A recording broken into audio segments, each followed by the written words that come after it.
Good morning everyone. तो कैसे हैं आप लोग?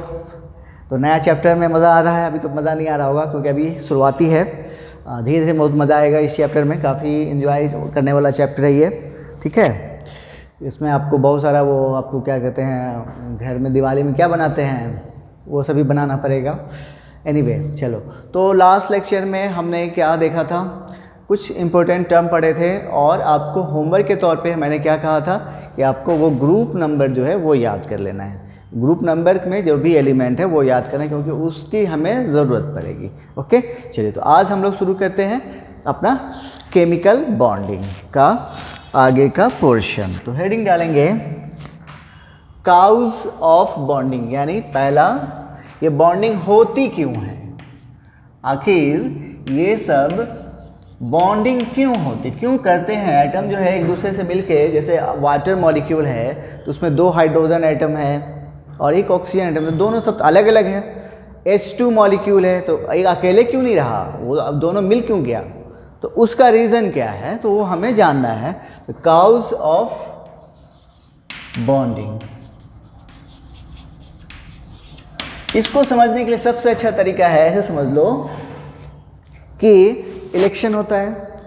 इलेक्शन में क्या होता है कि चीफ मिनिस्टर, मान लो स्टेट इलेक्शन है तो चीफ मिनिस्टर बनने के लिए हमारे उस पार्टी को, पर्टिकुलर पार्टी को मान लो कि 125 सीट की ज़रूरत है, ठीक है।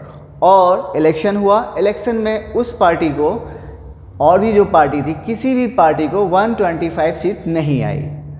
कितना आया? किसी को भी 125 सीट नहीं आया। अगर किसी को 125 सीट आ गया होता तो क्या वो किसी के पास जाता, किसी और के पास नहीं जाता। लेकिन चूंकि किसी पार्टी को 125 सीट नहीं आया है, तब क्या करेगा, अब तो यहाँ पर ज़रूरत हो गया क्योंकि उनको क्या करना है, मुख्यमंत्री बनाना है। तो मुख्यमंत्री सरकार बनानी है, तो सरकार बनाने के लिए अब क्या करेंगे ये लोग, उस नंबर को अचीव करना चाहेंगे क्योंकि मुख्यमंत्री यानी गवर्नमेंट बनने के लिए उतना नंबर हर हाल में चाहिए, यही है ना। तो उसके लिए क्या करेंगे, या तो क्या करेंगे, खरीद लेंगे। एक तो ये तरीका हो सकता है यानी पूरी तरह से ट्रांसफ़र हो जाए, एक तो ये तरीका है जो आजकल बहुत ज़्यादा होता है, और दूसरा ये हो सकता है कि आपस में शेयरिंग करेंगे। ये हो सकता है, 2 रीज़न हो सकता है ना। या तीसरा एक और भी रीज़न हो सकता है कि एक बोलेगा कि ठीक है तुम सरकार बनाओ, हम तुमको समर्थन कर रहे हैं लेकिन हम सरकार में शामिल नहीं हो रहे हैं। ऐसा भी होता है, आपने देखा होगा। 3 कंडीशन यहाँ पे आ रही है, देखो बड़े अच्छा समझ रहे हैं, बड़ा अच्छा एग्जाम्पल आ गया यहाँ पे। क्या है कि एक या तो वो कंप्लीट उसको पैसा का लालच देकर जैसे कुछ ही करके उसको कंप्लीट अपनी तरफ एक दूसरे पार्टी से ले लिया। लेकिन ये कब कर होता है, बहुत कम सीट की बात होती है, तब 1-2 सीट की बात होती है। एनीवे फिर भी मतलब हमने वहाँ पर डायरेक्ट ट्रांसफ़र किया। एक दूसरा तरीका ये हो सकता है कि हम शेयरिंग कर लें कि भाई ठीक है हम तुमको भी, यानी उस सरकार में तुम भी भागीदार हो गए, ठीक है। तीसरा ये हो सकता है कि वो जो है बोले कि ठीक है तुम सरकार बनाओ लेकिन हम तुम्हें समर्थन करेंगे लेकिन सरकार में हम शामिल नहीं होंगे। यहाँ पे भी तीसरा रीजन हो गया, यानी 3 रीजन है और 3 रीजन हमें 3 बॉन्ड बना देंगे, ठीक है। तो मैटर यहाँ पे ये है कि पहले उन तीनों बॉन्ड के बारे में बाद में बात करेंगे।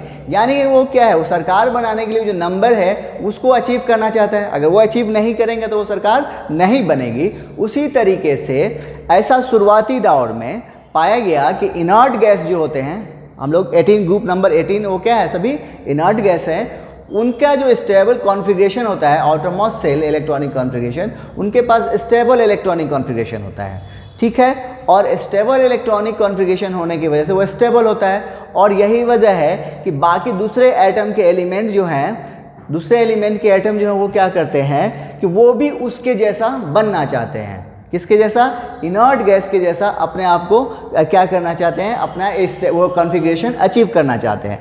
अब इसके लिए वो क्या करेंगे कि इलेक्ट्रॉन लूज करेंगे या फिर गेन करेंगे या फिर शेयरिंग करेंगे, यानी कैसे भी करके उनको भी क्या करना है, उस इनर्ट गैस का इलेक्ट्रॉनिक कॉन्फ़िगरेशन को अचीव करना है। इसी के लिए वो क्या करते हैं, बॉन्डिंग करते हैं। तो बॉन्डिंग का समझ में आ गया। तो इसी को कहते हैं ऑक्टेट रूल। क्या कहते हैं? Octet rule. तो पहला नाम डालेंगे कॉज ऑफ बॉन्डिंग में, हम पढ़ेंगे ऑक्टेट रूल। ये क्या है? Octet rule. ये क्या है? जो अभी मैंने बताया, क्या बताया कि इनर्ट गैस के पास कैसे इलेक्ट्रॉनिक कॉन्फ़िगरेशन होते हैं? स्टेबल इलेक्ट्रॉनिक कॉन्फ़िगरेशन होते हैं। तो उनकी टेंडेंसी क्या? तो अदर एटम जो होते हैं, अदर एलिमेंट के जो एटम होते हैं, उनकी टेंडेंसी क्या होती है कि उसके जैसा बने। उसके जैसा बनने के लिए क्या करेगा? इलेक्ट्रॉन देगा या लेगा, देकर वैसा बन जाए या लेकर वैसा बने, या फिर शेयरिंग करके वैसा बने। कैसे भी करके वैसा क्या करेगा? बनेगा। उससे क्या होगा? उसका ऑक्टेट पूरा हो जाएगा। क्या हो जाएगा? ऑक्टेट मतलब 8 इलेक्ट्रॉन उसके वैलेंस शेल में आ जाएंगे, और हाइड्रोजन के लिए डुएट पूरा हो जाएगा। ठीक है, यानी डुएट का मतलब 2। ठीक है, तो इसी को कहते हैं ऑक्टेट रूल। ठीक है, तो लिखोगे इनिशियली, शुरुआती दिनों में, ऐसा शुरुआती दिनों में हुआ, बाद में आगे चल के आपको समझ में आएगा कि क्या क्या रीजन और भी हैं। Initially it was found that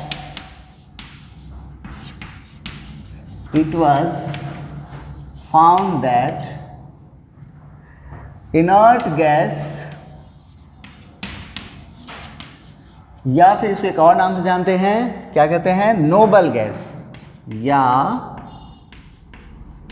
noble guys have stable electronic configuration. क्या होता है? इसके पास स्टेबल इलेक्ट्रॉनिक कॉन्फ़िगरेशन होता है, इसलिए इनर्ट गैस क्या कहते हैं? रिएक्शन नहीं करते। So atoms of other element, so atoms of other element try to attain stable electronic configuration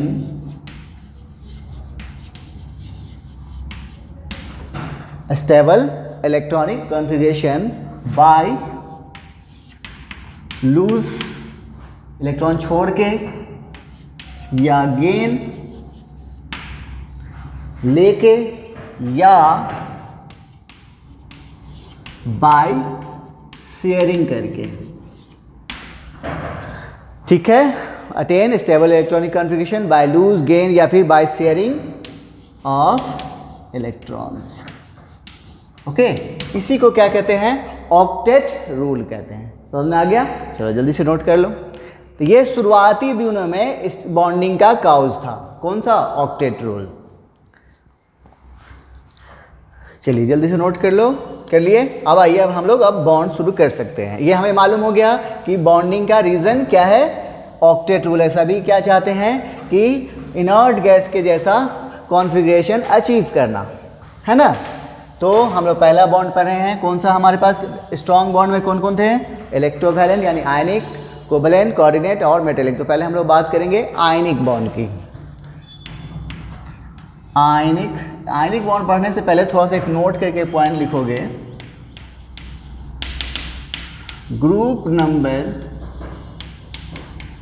अब तो आपको मालूम है 1 एंड 2, इसमें सभी जो होते हैं वो होते हैं मेटल्स। ग्रुप नंबर 1 और 2 में क्या है? सभी क्या हैं? मेटल्स हैं। और ग्रुप नंबर 13 to 17, यहाँ पे मेटल्स भी हैं, नॉन मेटल्स भी हैं एंड मेटालॉइड भी है। ठीक है, मेटल भी है, नॉन मेटल भी है और मेटालॉइड। मेटालॉइड का मतलब होता है इन दोनों के बीच का कैरेक्टर। ठीक है, यानी दोनों कैरेक्टर शो करें। तो ग्रुप नंबर 1 और 2 में कौन कौन है मालूम है आप लोग को? वो सभी क्या है? मेटल्स हैं। लेकिन 13 to 17 तक जाइए तो वहाँ पर आपको metal, non metal and metalloid सभी है। ठीक है, अब आइए, अब हम लोग शुरू कर सकते हैं अपना टॉपिक। पहला है आयनिक बॉन्ड। जिसे नाम से ही पढ़ो आयनिक बॉन्ड, यानी ये जो बॉन्डिंग हो रही है वो किसके बीच में होगी, आयंस के बीच में होगी। देखो आयनिक बॉन्ड, यानी यहाँ जो बॉन्डिंग होगी किसके बीच में होगी, आयंस के बीच में होगी। अब बॉन्ड चूंकि क्लोज आना है ना, बॉन्डिंग हमने इसका डिफिनेशन क्या पढ़ा था, फोर्स ऑफ अट्रैक्शन होना है, रिपल्सन नहीं होना है। रिपल्सन और अट्रैक्शन में फ़र्क क्या हो जाएगा, यहाँ पे अट्रैक्शन तभी होगा जब वो कहाँ पे, उस दोनों के बीच में सेम चार्ज होगा, है ना, ऐसा होगा क्या, नहीं ना। अट्रैक्शन कब होगा, जब दोनों अपोजिट चार्ज होंगे, और रिपल्सन जब सेम चार्ज होगा। क्योंकि यहाँ पे केमिकल बॉन्ड क्या है, एक फोर्स ऑफ अट्रैक्शन है। इसका मतलब यहाँ पे जो बन रहा है वो आयंस के बीच में बन रहा है। इसका मतलब वो आयंस कैसे होंगे, एक कैटाइन होगा, यानी जिस पे पॉजिटिव चार्ज होगा। आयंस का मतलब क्या होता है, आइदर पॉजिटिव चार्ज हो या नेगेटिव चार्ज हो, वो आयंस कहलाते हैं। अब अगर जिस पे पॉजिटिव चार्ज होता है वो क्या कहलाता है, कैटाइन कहलाता है। इस बात हम आपको मोल कंसेप्ट में पढ़ा चुके हैं। और जिस पर नेगेटिव चार्ज होता है वो एनायन कहलाता है, ठीक है। तो ये जो आयनिक बॉन्ड किसके बीच में बनेगा, कैटाइन और एनायन के बीच में बनेगा। एक बात तो मालूम हो गया। दूसरी चीज कि कैटाइन बनता कैसे है, इलेक्ट्रॉन छोड़ के। कैसा छोड़ के, कंप्लीट ट्रांसफर यूज करता है। एक इलेक्ट्रॉन छोड़ना है तो वो कंप्लीट छोड़ेगा, है ना। और एनायन कैसे बनता है, इलेक्ट्रॉन गेन करके। लेना होगा तो उसको पूरा लेना होगा, तब वो उस पर चार्ज आएगा, पूरा नेगेटिव चार्ज। और या फिर छोड़ेगा तब पूरा पॉजिटिव आने के लिए उसको पूरा छोड़ना पड़ेगा, पूरा नेगेटिव आने के लिए पूरा लेना पड़ेगा, है ना। तो इसका मतलब ये जो है आयनिक बॉन्ड आयन के बीच में बनेगा। तो ये कैसे बनेगा, बोलो, इलेक्ट्रॉन का यहाँ पर क्या होगा, कंप्लीट ट्रांसफर होगा। किसके बीच में, दो एटम, एक छोड़ेगा तो दूसरा पकड़ेगा। यानी एक छोड़ेगा तो उस पर कैसा चार्ज आ जाएगा, पॉजिटिव चार्ज, और दूसरा जो एक्सेप्ट करेगा उस पर नेगेटिव चार्ज। और उसके बाद उन दोनों के बीच में जो बॉन्ड बनेगा that will be ionic bond. Clear है, चलो तो लिखो। पहले तो इसको एक और नाम से जानते हैं, also called electrovalent bond. Okay, अब ये बनता है कैसे है, bond, chemical bond formed by complete transfer of electron between two atoms is called, क्या कहेंगे उसको, आयनिक बॉन्ड। क्लियर है, यानी आयनिक बॉन्ड कैसे बनेगा, कंप्लीट ट्रांसफर जब इलेक्ट्रॉन का होगा तभी बनेगा। ठीक है, चलो नोट करो जल्दी से यहां तक।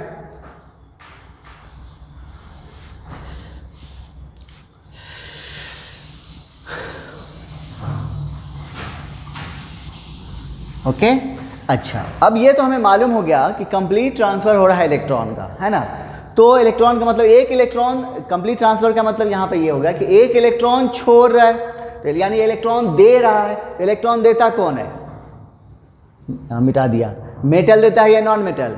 मेटल की टेंडेंसी क्या होती है, इलेक्ट्रॉन देने की, और वो कहाँ है, ग्रुप 1 और 2 में। और नॉन मेटल की टेंडेंसी है इलेक्ट्रॉन लेने की।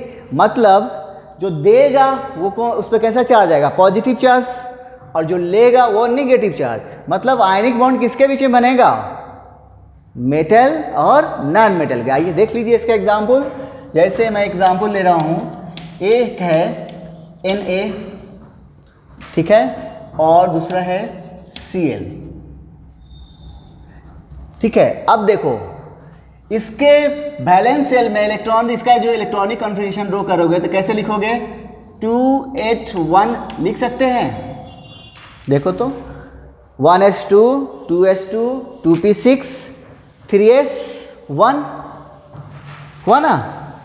यहाँ पे हम जो है इसको हम थोड़ा सा यहाँ पे भी, तुम लोग मत लिखना, देखो कैसे किए हैं। ये है 1s2 2s2 2p6 और 3s1, यही है ना। तो हम इसको ऐसे लिख सकते हैं, ये हो गया 2 फर्स्ट सेल में, सेकेंड सेल में कितना, 6 2 8 और थर्ड सेल में कितना है 1, यही चीज़ यहाँ पे लिखा हमने 2s1। उसी तरीके से यहाँ पे देखो 1s2 2s2 2p6 3s2 3p5, देखो तो कितना हो गया, यहाँ पे 1, यहाँ पे 6 2 8 और यहाँ पे 5 2 7। ठीक है, अब गौर करने वाली बात है कि हम लोग जान रहे हैं कि किसी एटम के एलिमेंट के जो एटम है वो क्या करते हैं, इलेक्ट्रॉन। अभी चूंकि आयनिक बॉन्ड की बात करें तो यहाँ पे इलेक्ट्रॉन क्या करना है, उसको कैसा बनना है, उसको इनर्ट गैस के जैसा इलेक्ट्रॉनिक कॉन्फ़िगरेशन अचीव करना है। तो नियॉन का इलेक्ट्रॉनिक कॉन्फ़िगरेशन यहीं तक है, कितना 10 होता है 1s2 2s2 2p6, यानी इसके जैसा बनना है। इसका जैसा बनने के लिए क्या करेगा, एक इलेक्ट्रॉन छोड़ देगा, तभी ना ये इसको एक इलेक्ट्रॉन अगर छोड़ देगा तो किसके जैसा बन जाएगा, नियॉन के जैसा बन। और नियॉन क्या होता है, इनर्ट गैस। वहीं इसकी बात करो तो देखो इसके बैलेंस में कितना है, 7 इलेक्ट्रॉन है।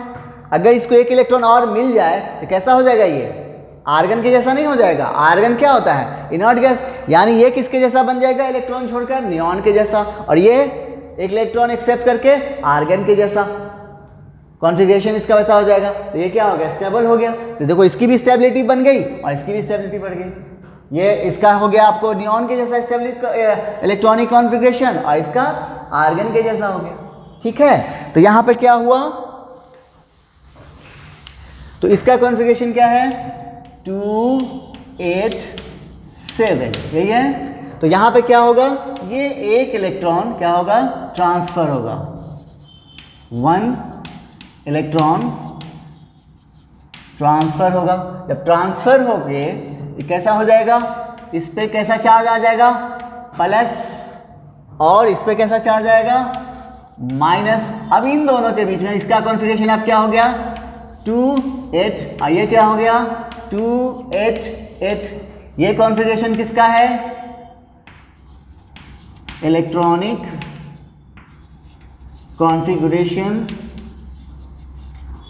ऑफ किसका है, नियॉन का, और ये इलेक्ट्रॉनिक कॉन्फ़िगरेशन ऑफ आर्गन का। ठीक है, तो ये अब इन दोनों, ये केटायन हो गया और ये एनायन हो गया, इन दोनों के बीच में जो बॉन्ड बन रहा है उसी बॉन्ड को हम लोग क्या बोलेंगे, आयनिक बॉन्ड कहेंगे। ठीक है, जल्दी से नोट कर लो, एक एग्जांपल और देखते हैं।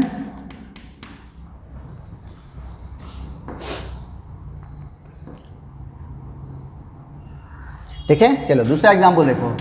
एक है मैग्नीशियम और दूसरा है Cl2 MgCl2। ठीक है, अब यहाँ पे मैग्नीशियम की बात करो तो इसका एटॉमिक नंबर 12, कॉन्फ़िगरेशन क्या हो जाएगा 2 8 2 होगा, यानी इसके बाहरी सेल में कितना इलेक्ट्रॉन है 2। और ये कौन सा ग्रुप का है, सेकेंड ग्रुप का है। सेकेंड ग्रुप में क्या है, मेटल होता है, मेटल की टेंडेंसी क्या होती है, इलेक्ट्रॉन देने की। ये कितना इलेक्ट्रॉन लूज करेगा, अगर ये 2 इलेक्ट्रॉन लूज कर दे तो किसका इलेक्ट्रॉनिक कॉन्फ़िगरेशन अचीव कर लेगा, नियॉन का। इसकी बात करें तो इसका कॉन्फ़िगरेशन क्या है 2 8 7, और इसका भी 2 8 7। इसको भी एक इलेक्ट्रॉन मिल जाए तो कैसा हो जाएगा, आर्गन के जैसा, और इसको भी मिल जाए तो आर्गन के जैसा। मतलब यहां से 2 में से एक इलेक्ट्रॉन इधर ट्रांसफर होगा,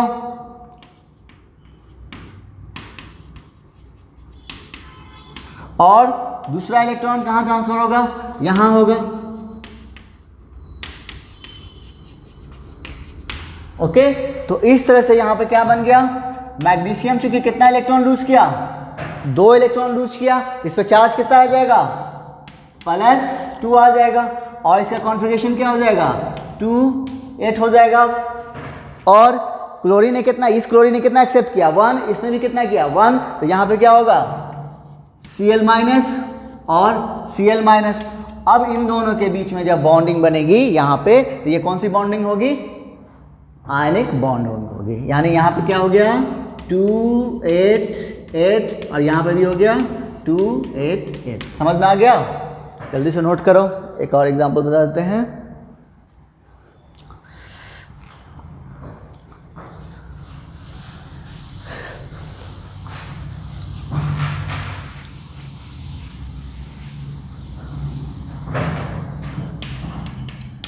कैल्शियम और ऑक्सीजन।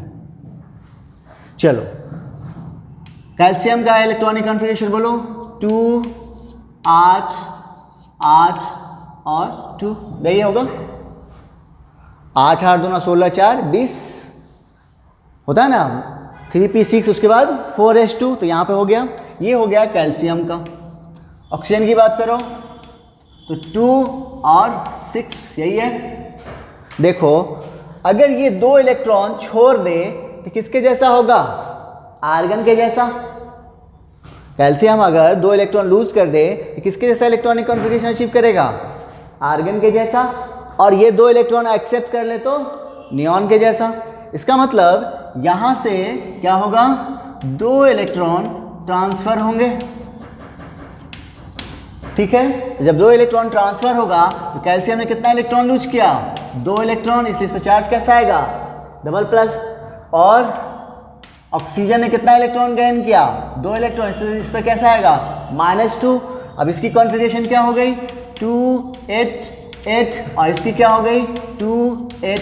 अब इन दोनों के बीच में जो बॉन्ड बनेगा वो कौन सा बॉन्ड होगा, आयनिक बॉन्ड होगा।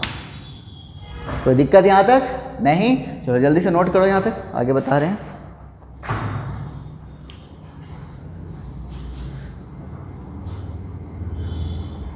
चल अब तो ये मालूम हो गया कैसे बनेगा, कैसे बनता है, ये दिख गया। अब आइए, तो ये जो आयनिक बॉन्ड है इसकी कुछ कैरेक्टरिस्टिक्स है, फिर कंडीशंस है, वो देख लेते हैं। तो पहला है कैरेक्टरिस्टिक्स ऑफ आयनिक बॉन्ड। ये जो आयनिक बॉन्ड होते हैं उनके कैरेक्टरिस्टिक्स क्या हैं, कैरेक्टरिस्टिक्स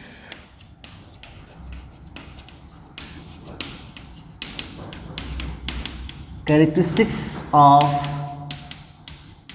आयनिक बॉन्ड, ठीक है। सबसे पहला, इसका डायरेक्शन फिक्स नहीं होता, ये होता है नॉन डायरेक्शनल,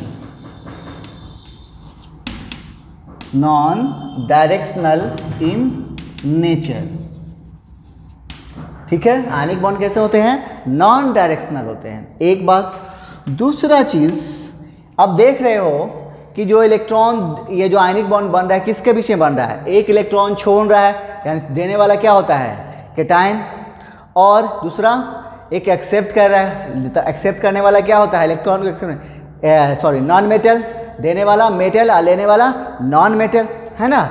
इसका मतलब यहाँ पर, इसका मतलब ये हुआ कि आयनिक बॉन्ड किसके बीच में बनेगा, मेटल और नॉन मेटल के बीच में। तो लिखेंगे दूसरा पॉइंट, जनरली, इसकी वजह है generally ionic bond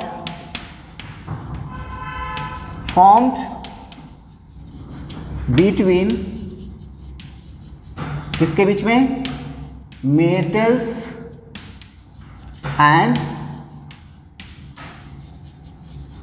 non metals. लेकिन इसका एक एक्सेप्शन है, एक्सेप्ट NH4Cl, एक्सेप्ट NH4Cl, क्योंकि यहाँ पे भी जो है आयनिक बॉन्ड बनता है, किसमें, इसमें किसके बीच में, NH4, ये टूटेगा कैसे, NH4 प्लस और Cl माइनस। तो देखो ये कैटायन हो गया और ये क्या हो गया, एनायन हो गया। तो ये इसके अंदर नहीं, इन दोनों के बीच में, यहाँ पर एक यूनिट ये है और एक तरफ ये है, इधर Cl माइनस है और कैटायन के तौर पे यहाँ पे कौन है, NH4 प्लस। इन दोनों के बीच में जो बॉन्ड बनता है वो भी कौन सा बॉन्ड बनता है, आयनिक बॉन्ड बनता है। लेकिन ये जो है ये भी मेटल नहीं है, ये मेटल नहीं है और ये नॉन मेटल है और ये भी ग्रुप ऑफ नॉन मेटल है ना। तो हम लोग जबकि क्या लिखे हैं कि ये आयनिक बॉन्ड किसके बीच में बनेगा, मेटल और नॉन मेटल के बीच में, लेकिन यहाँ पर देखो तो ये नॉन मेटल है और ये ग्रुप ऑफ नॉन मेटल्स है, ठीक है। चलो जल्दी से नोट कर लो, कैरेक्टरिस्टिक हो गया। फिर देखते हैं कंडीशंस, तो हेडिंग डालोगे conditions of ionic bond. Next है कंडीशंस ऑफ आयनिक बॉन्ड, यानी आयनिक बॉन्ड किस कंडीशन में बनेगी, ठीक है, या फिर आयनिक बॉन्ड बनाने के लिए क्या वहाँ पे किस पे बेस्ड होगा, ये चीज़ें दो बात है, कंडीशन बोले या फिर बेस्ड बोले। तो पहला है इसके लिए आयनाइजेशन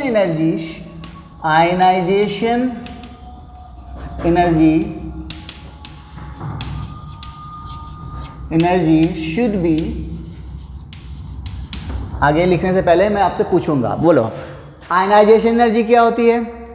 बताया था इलेक्ट्रॉन निकालना है हमें, इलेक्ट्रॉन निकालने के लिए हमें क्या करना है? एनर्जी देना पड़ता है ना, उसी को बोलते हैं ना आयनाइजेशन एनर्जी। जो अमाउंट ऑफ एनर्जी लगता है उसको हम लोग आयनाइजेशन एनर्जी कहते हैं। अब हमें इलेक्ट्रॉन निकालने के तभी तो उस पर क्या आएगा? पॉजिटिव चार्ज आएगा। अब हम मान लो कि हमारे पास दो आइटम हैं, एक ए है और दूसरा बी है, एक ए है और दूसरा बी है। इसमें से हम जब इलेक्ट्रॉन निकाल रहे हैं तो इस पर आया पॉजिटिव चार्ज, और फिर इसमें से भी निकाल रहे हैं, इस पर भी आया पॉजिटिव चार्ज। दोनों में से हमने इलेक्ट्रॉन निकाल लिया, लेकिन फ़र्क यहाँ पे ये हुआ कि जब ए से जब निकाले तो हमें खर्च करना पड़ा 5 किलो जूल। ए से जब निकाले तो हमें कितना खर्च करना पड़ा? 5 किलो जूल। और बी से जब निकाले तो हमें देना पड़ा 20 किलो जूल। ए से इलेक्ट्रॉन निकालने के लिए हमें क्या करना पड़ा है? कम इलेक्ट्रॉन खर्च करना पड़ रहा है, एनर्जी खर्च करना पड़ रहा है। जबकि बी से जब निकाल रहे हैं तो हमें ज़्यादा खर्च करना पड़ रहा है। तो हमें ज़्यादा से ज़्यादा कैटायन कहाँ मिल पाएगा? यहाँ पे मिलेगा कि यहाँ पे मिलेगा? कैटायन आसानी से जल्दी कहाँ बनेगा? ऐसे समझ लो, कैटायन हमें आसानी से कहाँ मिल जाएगा? इसके से मिलेगा, क्योंकि यहाँ पे हमें बहुत कम खर्च करना पड़ रहा है, बहुत कम खर्च करना पड़ रहा है। इसका मतलब आयनाइजेशन एनर्जी का वैल्यू क्या हो गया? कम हुआ या ज़्यादा हुआ? क्या होना चाहिए? कम होना चाहिए। तो ionization energy of should be क्या हो? लो होना चाहिए। ठीक है, पहला पॉइंट समझ में आया। नाउ नेक्स्ट है इलेक्ट्रॉन एफिनिटी। सेकेंड है इलेक्ट्रॉन एफिनिटी शुड बी। अब बोलो ये क्या होगा? चलो अब देखो, तो इलेक्ट्रॉन एफिनिटी फिर हमने लिया है, ए है और बी है। तो इलेक्ट्रॉन एफिनिटी क्या होता है? इसके लिए हमको क्या करना है? इलेक्ट्रॉन ऐड करना है। चलो मैंने ऐड किया, तो ये हो गया, इस पर चार्ज आ गया माइनस, ए माइनस हो गया। इसमें भी ऐड किया, इस पर चार्ज आ गया माइनस। अब इस पे इलेक्ट्रॉन ऐड करने के लिए, ठीक है, जब हम इलेक्ट्रॉन ऐड किए तो इसमें हमें देना पड़ा 20 जूल। किसमें? ए में इलेक्ट्रॉन जब ऐड किए तो उसके लिए हमें कितना खर्च करना पड़ा? 20 जूल एनर्जी खर्च करना पड़ा। जबकि वहीं बी को ऐड किए तो हमें सिर्फ 10 जूल ऐड करना पड़ा। ठीक है, इसका मतलब ऐसा क्यों हुआ? इस पे हमें ज़्यादा खर्च करना पड़ा, इस पे खर्च कम करना पड़ा। इसका वजह क्या है? इसका वजह ये होता है कि ये इलेक्ट्रॉन नहीं लेना चाहता। इन दोनों में हम कंपेयर कर रहे हैं, तो ये इलेक्ट्रॉन नहीं लेना चाहता था, लेकिन हम फिर भी देना चाहे। ये इलेक्ट्रॉन ए नहीं चाहता था कि हमको इलेक्ट्रॉन कोई दे, लेकिन बी जो है पहले से ही इसका मन बना हुआ कि हमको एक इलेक्ट्रॉन चाहिए। जैसा अभी आपने देखा था क्लोरीन, क्लोरीन को एक इलेक्ट्रॉन चाहिए था, क्योंकि वो एक इलेक्ट्रॉन मिल जाएगा तो उसका क्या होगा? स्टेबिलिटी बढ़ जाएगा। तो वो एक इलेक्ट्रॉन लेना चाह रहा है, लेकिन तुम वहीं पे आर्गन को एक इलेक्ट्रॉन दोगे तो वो लेगा क्या? नहीं ना लेगा। इसी तरह से तो जो कि ये इसका मन है लेने का, इसका मन है नहीं लेने का, इसका मन है, लेकिन फिर भी हमें 10 जूल खर्च करना पड़ा। क्यों? क्योंकि हम जो ऐड कर रहे हैं वो भी क्या है? इलेक्ट्रॉन ऐड कर रहे हैं, नेगेटिव चार्ज, और बाहर में भी इलेक्ट्रॉन होगा। न्यूक्लियस के बाहर चारों तरफ कौन घूम रहा होता है? इलेक्ट्रॉन घूम रहा होता है। तो वो भी क्या करेगा? रिपल्सन क्रिएट करेगा। तो यानी हमें ऐड करने के लिए फिर भी कुछ ना कुछ खर्च करना पड़ेगा। ये कम वैल्यू हमें ये बताता है कि इसकी टेंडेंसी क्या है? इलेक्ट्रॉन गेन करने की है। ठीक है, तो इलेक्ट्रॉन गेन यानी इसकी टेंडेंसी अगर क्या हो, इलेक्ट्रॉन एफिनिटी क्या होना चाहिए? अगर जितना ज़्यादा हो उसको, जिसको इलेक्ट्रॉन एफिनिटी का मतलब यहाँ पे ये हो गया कि जिसको इलेक्ट्रॉन की जितनी चाहत होगी उसमें हमें क्या करना पड़ेगा? उतना कम खर्च करना पड़ेगा। ठीक है, और यहाँ पे जिसको नहीं चाहा फिर भी हम दोगे तो क्या होगा? आपको ज़बरदस्ती देना पड़ेगा। तो ज़बरदस्ती देने के लिए हमें क्या करना पड़ेगा? ज़्यादा खर्च करना पड़ेगा। तो इसका मतलब ये हो गया कि इलेक्ट्रॉन एफिनिटी शुड भी क्या होना चाहिए? हाई होना चाहिए। ये वैल्यू जितना ज़्यादा होगा आपको उतना कम वैल्यू खर्च करना पड़ेगा। ठीक है, तो उतना जल्दी आपको क्या मिल जाएगा? एनायन मिल जाएगा। आयनान जितना जल्दी बनेगा उतना आपको क्या बनेगा? आयनिक बॉन्ड बना लेंगे। तो क्या हो? इलेक्ट्रॉन एफिनिटी शुड भी क्या हो? हाई हो। ओके, 2 हो गया। तीसरा है lattice energy. Lattice energy should be high. Lattice energy जो है इसके बारे में बाज़ाब्ता आपको 12 का पहला ही चैप्टर हमें पढ़ना है, सॉलिड स्टेट, वहाँ पढ़ोगे। फिलहाल हम बता देते हैं कि लैटिस क्या होता है।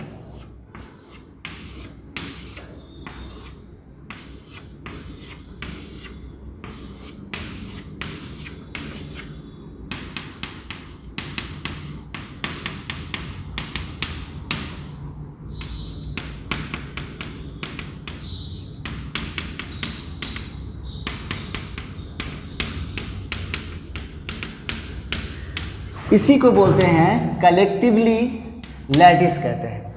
केटायन एनायन जो है एक रेगुलर पैटर्न में क्या होते हैं, एक स्ट्रक्चर फॉर्म करते हैं जिसको हम लोग क्या कहते हैं, लैटिस कहते हैं। देखो यहाँ पे एक रेगुलर फॉर्म है Na+Cl- Na+Cl- फिर Cl- Na+। अब देखो अगर इस सोडियम आयन को ले लो तो इसको देखो कितना कवर किया, घेरे हुआ है, 1 2 3 4 Cl- घेरे हुआ है। और तुम एक Cl- को ले लो, देखो 1 2 3 4 Na+ घेरे हुआ है ना। एक रेगुलर पैटर्न है किसका, केटायन एनायन का, उससे जो बनने वाला स्ट्रक्चर वो क्या कहलाता है, लैटिस कहलाता है। तो ये क्या होना चाहिए, हाई होना चाहिए, ठीक है। तो इसके बारे में हम लोग डिटेल में आपको 12 का सॉलिड स्टेट में पढ़ेंगे, ठीक है। चलिए, तो ये था आपको कंडीशंस ऑफ आयनिक बॉन्ड। एक क्वेश्चन इस पे हम लिखते हैं, which of the following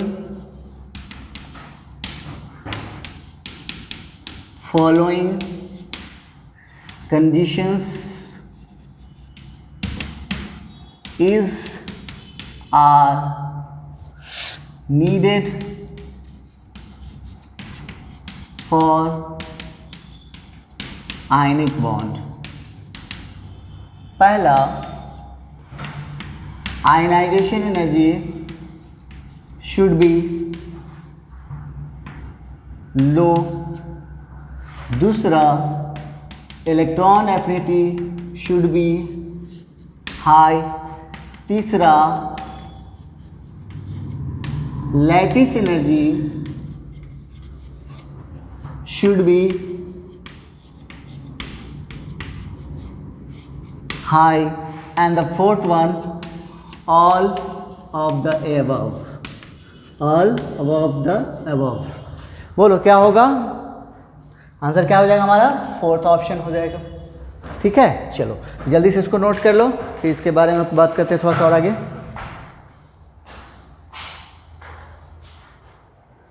okay, चल अब लास्ट हो गया हमारा, आगे हम लोग प्रॉपर्टीज पे हेडिंग डालोगे, प्रॉपर्टीज ऑफ आयनिक कंपाउंड।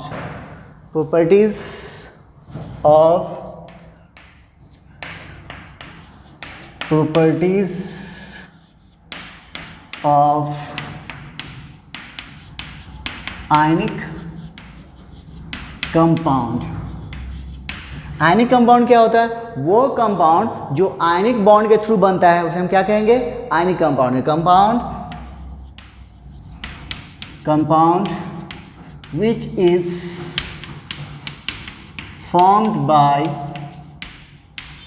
कैसे, आयनिक बॉन्ड।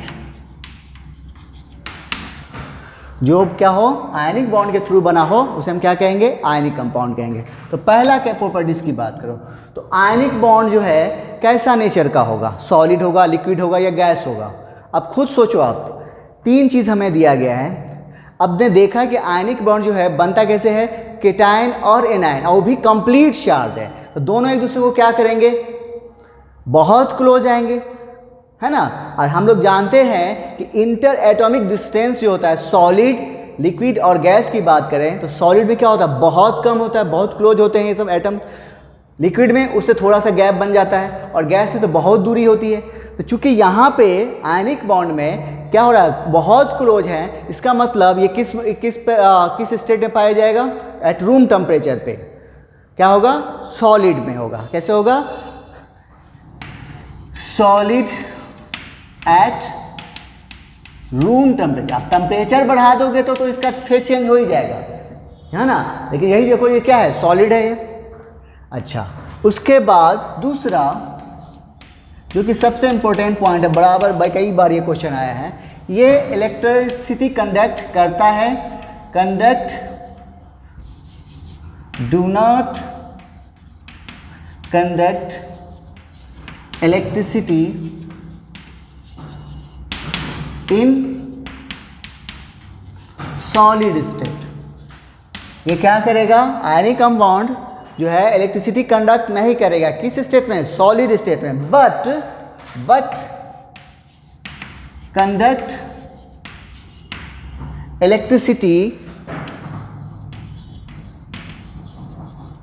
किसमें, इन मोल्टेन स्टेट।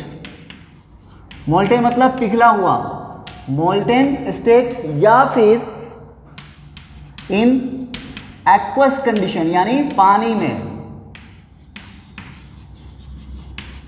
ये क्वेश्चन आपको कई बार मिलेगा, आप क्वेश्चन सॉल्व करोगे ना मिलेगा कि आयनिक कंपाउंड जो है इलेक्ट्रिसिटी कंडक्ट कहाँ नहीं करता है, इन सॉलिड स्टेट में नहीं करता, क्योंकि यहाँ इस कंडीशन में क्या होता है, वो लोकलाइज्ड इलेक्ट्रॉन होते हैं। लोकलाइज्ड का मतलब वो मूवमेंट नहीं कर पाते।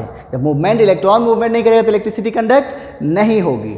लेकिन जैसे ही आप उसको क्या करोगे, मोल्टेन स्टेट में लाते हो या फिर एक्वस कंडीशन में लाते हो, तो उसमें क्या होता है, उसमें डीलोकलाइजेशन शुरू हो जाता है, इलेक्ट्रॉन का मूवमेंट शुरू हो जाता है, और इलेक्ट्रॉन मूवमेंट होगा तो इलेक्ट्रिसिटी कंडक्ट होगी। ठीक है, दूसरा हो गया। तीसरा, मेल्टिंग पॉइंट और बॉइलिंग पॉइंट क्या होगा, कम होगा या ज़्यादा होगा। आपके पास तीन चीज़ दिया जाए, सॉलिड दिया जाए, लिक्विड दिया जाए और गैस दिया जाए, तो पता करो तो किसका मेल्टिंग पॉइंट ज़्यादा होगा, सॉलिड का ज़्यादा होगा। तो मेल्टिंग पॉइंट हम पहली बार पूरा लिख रहे हैं, इसके बाद शॉर्ट में लिखेंगे, मेल्टिंग पॉइंट को लिखेंगे MPT। इसका मतलब है melting point and boiling point की बात करें, इसको शॉर्ट में लिखे होंगे कैसे, BPT। ये क्या होगा, हाई होगा। And the last one is soluble in water. ये क्या होगा, वाटर में सॉल्युबल होगा। जैसे नमक का पानी में डालते तो क्या होता है, घुल जाता है ना। इसकी वजह ये होती है कि लाइक डिजॉल्व लाइक, जो जैसा होता है वैसे को घोलता है। तो इसके बारे में हम लोग सरफेस केमिस्ट्री 11 में ही एक चैप्टर है वहाँ पढ़ेंगे। ओके, चलिए, तो ये था आपको आयनिक कंपाउंड के बारे में, उम्मीद है आपको समझ में आ गया होगा। ठीक है, तो नेक्स्ट लेक्चर में हम आपको दो बचे हैं हमारे, कोवेलेंट और कोऑर्डिनेट। मेटेलिक को हम एकदम लास्ट में बताएंगे, उसके बारे में हमें ज़्यादा नहीं पढ़ना है, इसलिए हमें दो बारे में बाद ज़्यादा पढ़ना है, किसके, कोवेलेंट, और सबके बारे में सबसे ज़्यादा पढ़ना है, and then coordinate next lecture में, उससे फिर आगे हम लोग चलेंगे। ओके, तो मिलते हैं नेक्स्ट लेक्चर में। Okay, thank you.